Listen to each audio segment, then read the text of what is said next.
વિનંતી કરી કે છે પ્રીત રે કરીને હું તમને વરીશું મારું પિયર થકી. ભક્તિ બે પ્રકારે ચાલે છે, એક પિયર વાળી અને શાસ્ત્રી વાળી. પિયરમાં જે ભક્તિ કરતા હતા એ દેખાદેખીની હતી, ઢેંગલા ઢેંગલીની રમતો જેવી હતી. હા, અને શાસ્ત્રે આયા પછી હવે સાચું કરી ભક્તિ કરો, સાચી કરો. એનું આપણે કાલ વર્ણન કર્યું હતું કે કંઈ પોતાના પતિ પગે લાગવું, કુવાની પાવું, ચાલ એ સાચી ભક્તિ. પેલું કેમ છે તો આગળ કરતા હતા, ઘેર કરતા હતા, એ જૂઠું હતું. એવું હતું, જૂઠું હતું. અને જૂઠી ભક્તિ કરતા હતા ત્યારે તો આગળ તમે જુઓ એમાં કોઈ હવા ના. પાણી પાવું હોય તો આપણે પાણી પીએ, અને હવે તો જેને પાણી પાવા જેવું છે એને જ પાવા. એવા નિયમ આપણે આવી ગયા. સત્ય તરફ જ્યારે આપણે ગયા, સત્ય ત્યારે સમજાયું, ત્યારે ખબર પડી હવે ગુરુ મહારાજ મારો સાથ ના છૂટે એનું ધ્યાન રાખતા. કદાચ ગુરુ મહારાજે આપણો હાથ પકડ્યો હોય ત્યારે છૂટી જાય એનું કશું નક્કી નહીં, પણ આપણે ગુરુનો હાથ પકડવા.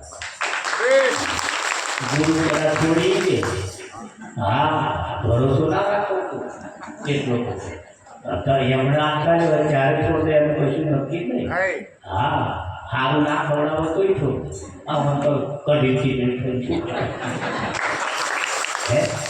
હા, થાય કે ના થાય, પણ આપણે એમનો હાથ પકડવો.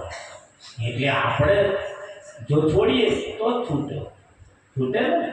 હા, એટલે એવાયા પકડે એના કરતા આપણે ગુરુનો હાથ પકડી લેવાનો, જેથી કરી છૂટી ના શકે. હા, જીવનની અંદર સાચી ભક્તિ સત્ય તરફ જ્યારે કરતા હોય ત્યારે, કથાનું જ્યારે રસપાન કરતા હોય ત્યારે તમે જુઓ, જ્યારે કહેવાય 7 દિવસ સુધી જેને કથાનું રસપાન કર્યું એ પરીક્ષિત રાજા, જ્યારે એને આકાશવાણી થઈ, હે રાજા પરીક્ષિત, 7 દિવસમાં તારું મોત છે. આજથી 7 દિવસમાં તારું મોત છે. રાજા પરીક્ષિતે વિચાર કર્યો, 7 દિવસની અંદર મોત છે. ઓહો, હજુ તો મેં કરવા જેવું કોણ કશું કર્યું, હજુ તો કશું જાણવા જેવું જાણ્યું નહીં. આ રાજપાટ કે મારા દાડા ગુમાવી નાખ્યા. નારદ મુનિનો આરાધના કરી નારદ મુનિને બોલાયા. નારદ મુનિએ કહ્યું, આમાંથી જો તારે છૂટી જવું હોય તો, પાવન તારે થઈ જવું હોય, 7 દિવસમાં છે પણ એમાંથી જો તારે કરવા જેવો કોમ કરી લેવો હોય તો ભાગવત કથાનું રસપાન કરવાનું ચાલુ. અને એ ઋષિને બોલાયા, 7 દિવસ કથાનું રસપાન કર્યું. એ કથાની અંદર એવી એવી વાતો જ્યારે પરીક્ષિતે જ્યારે સાંભળી ત્યારે એને ફીટ થઈ ગયું, હવે હું મરવાનો નથી. હવે હું મરવાનો નથી. તારે એવું કહેવાય છે, તક્ષક નાગ જ્યારે આવીને બોલાયો, તારે તક્ષક નાગ જ્યારે કરડવા દો ત્યારે પરીક્ષિતે કહ્યું, ઉભા રહો, કોને ડંખ મારવા આવ્યો છો? કે પરીક્ષિતને. તો જે જગ્યાએ ડંખ મારો છો એ તો પરીક્ષિતનો પગનો અંગૂઠો છે. એ પગનો અંગૂઠો છે. તારે પરીક્ષિતને ડંખ મારવાનો, એમના પગ નથી પહોંચ્યા. તારે એવું કહેવાય છે, ફરી ઢેચણે આવ્યો. ઢેચણે આવીને તો એ પરીક્ષિતનો આખા શરીરે ફરી વળ્યો. પરીક્ષિત મળ્યા નહીં. પરીક્ષિત મળ્યા નહીં. આજે તમે ગણી જુઓ છો, તમે કઈ છો? નાક તમે છો, કોણ તમે છો, માથું તમે છો, પગ તમે છો, શરીર તમે છો. હવે પરીક્ષિત તો આગળ તો પેલો ડંખ મારશે.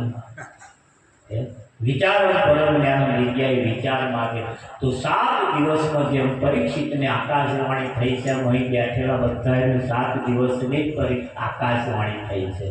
હવે તમે 7 દિવસમાં ગયા, આ જને અત્યારથી આડો લખી રાખજો, 7 દિવસમાં તમે ગયા. પરીક્ષિતને કહ્યું, રાજા કંસને થઈ ગયા, દેવજીનો આઠમો પુત્ર તારું મોતનું કારણ થયું. આજે એટલેલા બધાને 7 દિવસમાં ગયા. હવે આથી ગણી રાખજો, જોજો પરસેવો ના છૂટી. કથાનું રસવાળાનું જ્યારે કરતા કરતા ઋષિએ જ્યારે વાતનો જ્યારે ભેદ સમજાયો ત્યારે ધ્યાન રાખજો. કેલેન્ડરમાં જઈને ઘેર જઈને જોજો, જ્યારે તમારું મોત આવશે ત્યારે 7 દિવસ જ હશે. રવિવાર, સોમવાર, મંગળવાર, બુધવાર, ગુરુવાર, શુક્રવાર અને શનિવાર 7 જ દિવસ હશે. આ 7મો એ 8મો કોઈ નહીં હોય. હશે જ્યારે થશે ત્યારે આ શરીર જ્યારે છૂટશે ત્યારે આ 7મો એક જ વાર્તો હશે ને હશે. આ આકાશવાણી પરીક્ષિત એકલા થઈ હતી એવી નહીં, દરેક મનુષ્યને આવવાની થઈ છે. અને એ જે દાડે આવવાનું છે ને એ હાથમાં એકાદ દાડો તો હોવાનો ને હોવાનો જ. એની ફિકર ચિંતા કર્યા વગર જેમ પરીક્ષિતને પોતાનું ભાન થઈ ગયું, આ શરીરે હું નથી, 5 તત્વને હું જાણવા આવું છું. હું અજર અમર ને અવિનાશી છું. હું ક્યારે જન્મ્યો નથી, ક્યારે મરવાનો નથી. એવું જ્યારે પરીક્ષિતને ફીટ થઈ ગયું ને ત્યારે આનું જન્મ મરણનું ચક્કર મટી ગયું. તો પરીક્ષિતને આવું થઈ જાય ને આપણને ના થઈ જાય? કે ના થઈ? હા, થઈ જાય. અને ગુરુ મહારાજના સત્ય ઉપર જ્યારે વિશ્વાસ આવી જાય, ભરોસો આવી જાય, પોતાને જ્યારે ફીટ થઈ જાય, મન મક્કમ જ્યારે થઈ જાય ત્યારે આ દશા થાય છે.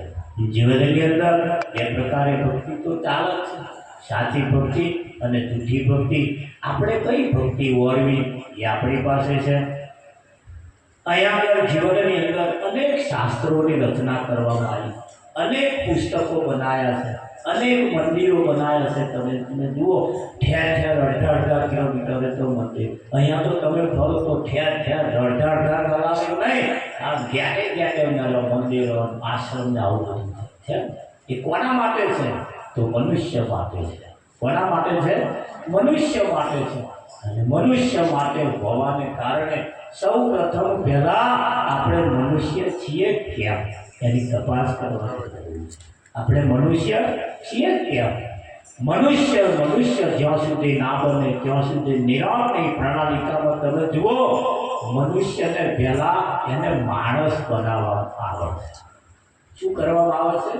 માણસ બનાવવામાં આવે છે. તે માણસ ક્યારે બને? તો 5 પ્રકારની પ્રતિજ્ઞાનું પાલન કરે પછી એ મનુષ્ય બને.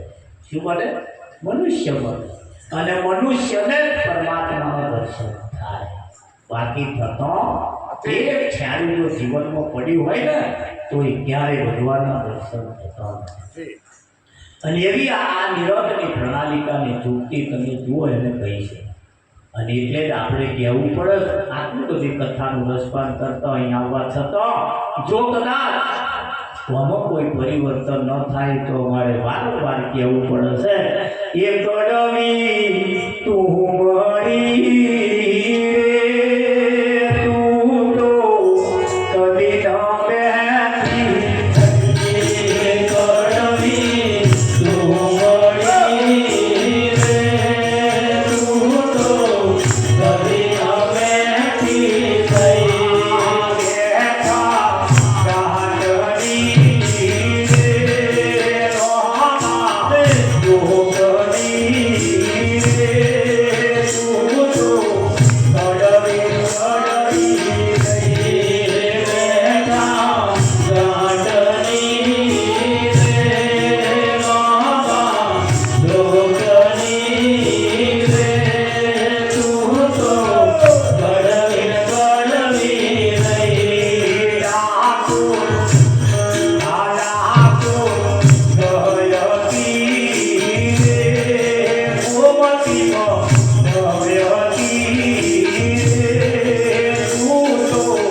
તોય મેથી ના થઈ. ના થઈ. કાશી ગઈતી ગંગા નહીતી તોય મેથી ના થઈ. પણ જ્યારે આવા કોઈ સંત મળ્યા ને ત્યારે તરત મેથી થઈ થઈ ના થઈ. સંત વગર આ મેથી કરે કોણ? સંત વગર આ મેથી કરે કોણ? અનેક પાપો કરી, માર ધૂળ કરી, કાપકૂટ કરીને પાંડવોને જ્યારે પસ્તાવો થયો ત્યારે કૃષ્ણની પાસે વાત મૂકી, પ્રભુ અમારાથી બહુ ખોટું થઈ ગયું. આ પાપમાંથી છૂટવા માટે હવે અમારે જાત્રાએ જવું. બધાએ નદીઓ નદીઓ બધે જાત્રાએ કરી દર્શન કરીએ અને અમારો પાપ ધોયા. કૃષ્ણે કહ્યું કશો વાંધો નહીં, જાઓ, પણ એક એમની કડવી કુંબળી આવી કે તમે જો જઈને ના આવો તો મારી કુંબળીને ઝપકો જો હારી આવે. જો જાય તો કુંબળી અમને ઝપકો રે, જો જાય તો ઝપકો. બધે ફરી જ્યારે આવ્યા સભાની અંદર જ્યારે બેઠા ત્યારે કૃષ્ણએ વાત મોડી વાતોચીતો કરતા કહ્યું કે હવે મારી કુંબળી લાવો. કુંબળી લાવીને એને કાપકૂટ કરવાની કહીને એનો પ્રસાદ બનાવ્યો. પ્રસાદ બનાવીને જ્યારે બધાને આપવામાં આવ્યો ત્યારે બધાએ થૂ થૂ કરી થૂંકી નાખ્યું. કૃષ્ણએ કહ્યું કેમ થૂંકી નાખ્યું? કે આ તો કડવી ઝેર જેવી લાગે. કૃષ્ણએ પાંડવોને કહ્યું મારી આ કુંબળીને બધે નવડાઈ નથી, ઝપકોરી નથી કરે, બરોબર નવડાઈ નથી કે તો આ કડવાશ કેમ ના કરી? આ કડવાશ કેમ ના કરી? ધ્યાન રાખજો કઈ કુંબળીની વાત ચાલે, કઈ કુંબળીની વાત ચાલે. બધે ઝપકોરી નીચે પ્રભુ, પણ અમે શું કરીએ? એની કડવાશ ના ગયા. જ્યારે પેલી કુંબળીની કડવાશ ના થાય કૃષ્ણને કહ્યું કે આ બધે ફરશો ને કોઈ તમારાથી કડવાશ જવાની નથી, તમારામાંથી મીઠાશ આવવાની નથી. જો મીઠાશ લાવવી હોય તો આવા કોઈ સંત જો મળી જાય ને તો આ મીઠાશ આવે એવી છે, બાકી આવે ના આવે. અને મીઠાશ લાવવા માટે સંતો મહેનત કરે છે. મીઠાશ લાવવા માટે સંતો મહેનત કરે છે. એટલે કહ્યું છે આજનો લાવો લઈએ કાલ કોણે. કયો લાવો? તારે દુકાનદારને તો તમે ઉધાર લેવા જાઓ તો ગોળી મારેલું છે. આજે ઉધાર કાલે, આજે રોકડા કાલે ઉધાર. જાર જાવતા એમને તો કાલ થતી થાય છે. હેડો આપણે કાલ ઉધાર લેવા જઈશું તો કાલે જઈએ તાર દુકાનદાર કે પણ આજે તો રોકડા ને. અરે હું કાલે આવ્યો હતો પણ આ વાંચો આજે રોકડા કાલે ઉધાર. દુકાનદારને તો જેમ કાલ થતી નહીં એમ કહે કાલ થાય એવું તમને જાર જાવતા હાજર થાય, જાર જાવતા હાજર થાય. અને આજ જો થતી હોય તો આજનો લાવો લઈએ કાલ કોણે કીધી. જીવનની અંદર આ સદગુરુનો એક બોધ એક એવો છે તમને તમારા સત્ય સ્વરૂપ તરફ લઈ જાય, તમારા સત્યનું ભાન કરાવે. અને આજની વાત જેમ ગીતામાં અર્જુને ભગવાનને કહ્યું તારાને મારા અનેક જન્મ થઈ ગયા એની તને ખબર નથી. બીજી એક બાબત એવી પણ કહી કે આ વાત મેં પહેલાં કેટલાયને કહી, સ્વાકુને કોઈ મનુકને કહી, અને હવે તાજી કરીને તને કહું છું. એવી કહું છું તાજી કરીને હું તને કહું છું. આજે ગુરુ મહારાજ એ જ વાત ગીતાના અધ્યાયની અંદર જેમ વાત કરી છે, કુરુક્ષેત્રના મેદાનની અંદર જે કૃષ્ણએ અર્જુનને જે વાત કરી હતી, બે સેના હતી. કઈ સેના હતી? બે સેના, એક કૌરવોની અને એક પાંડવોની. આજે બે સેના વચ્ચે આપણે ઊભા છીએ, એક હું અને એક તું. એક હું અને તું, આ બે સેના વચ્ચે છીએ. ત્યારે બે સેના વચ્ચે સદગુરુ મહારાજ ઊભા અને એ તમને વાત સમજાઈ રહ્યા છે. કાં તો હું નહીં કાં તો તું નહીં. મેદાન વાત હતી કે હે અર્જુને બોર્ડ મારી કહ્યું કાં તો આ તું નહીં કાં તો તું નહીં. અને આપણે એ જ યુઝ કરવું છે, આ હું નહીં કાં તો તું નહીં.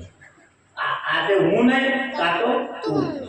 એમાં એક નક્કી થઈ જાય ને ત્યારે થાય હે આ હું મરે એટલે તું રે અને તું મરે એટલે હું રે.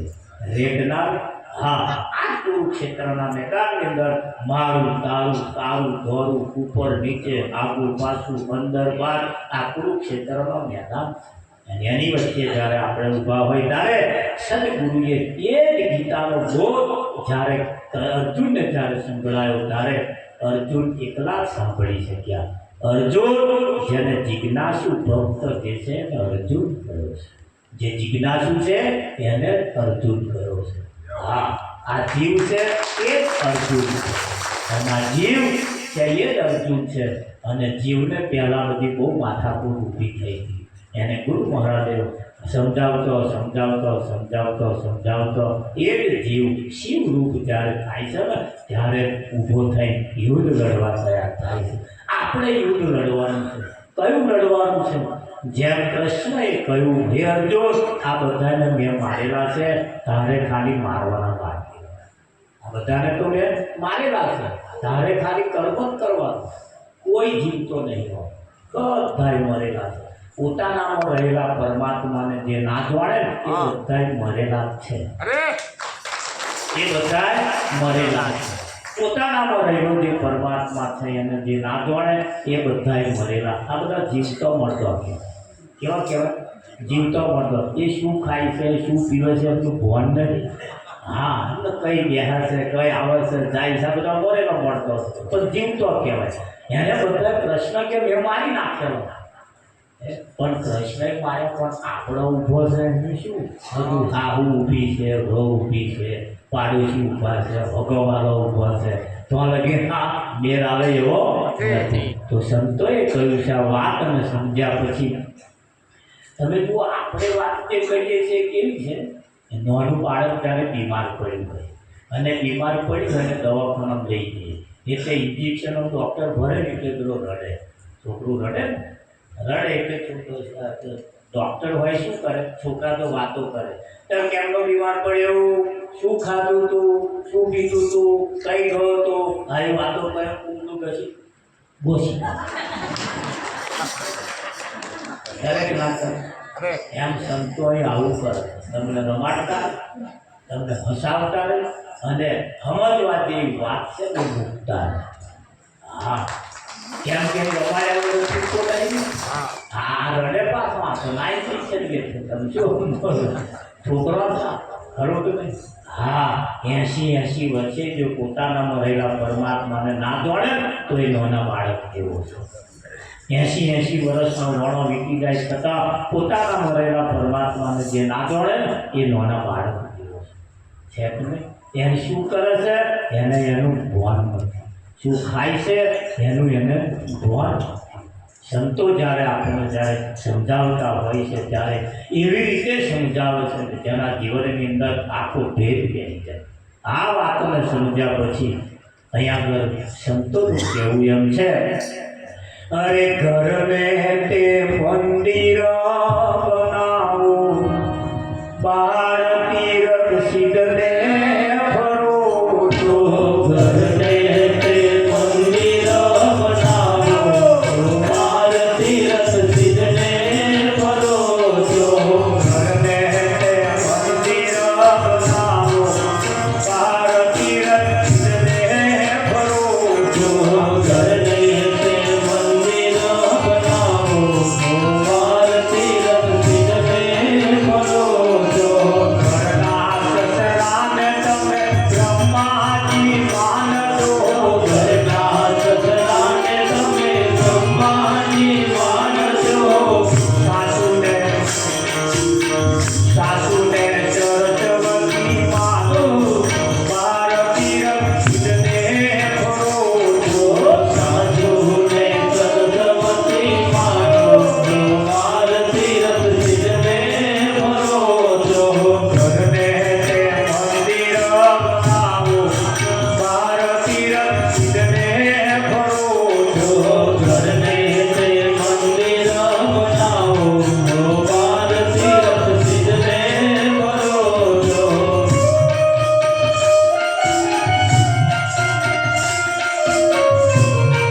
સદગુરુનો બોધ લાગ્યા પછી સદગુરુની વાત સમજ્યા પછી આપણ જેના જીવનમાં આવી જાય એને પણ ભક્તિ કરવાની મજા આવે હા તમે જુઓ આ નરગાવાળા શું કરે નરગું પેલું ઉતરી જાય એટલે એનો પર થોડીક વાર એટલે ઘર બદલે આપણે આપણું ઘર બદલાય એટલે તરત અથોડી મારવા ઘર આગળ લઈ જવું જોઈએ આપણે હે તો સમયનું ભાવ ખરો એટલે અહીંયા અમે મારી વારીને વિરામ આપીશું સતગુરુ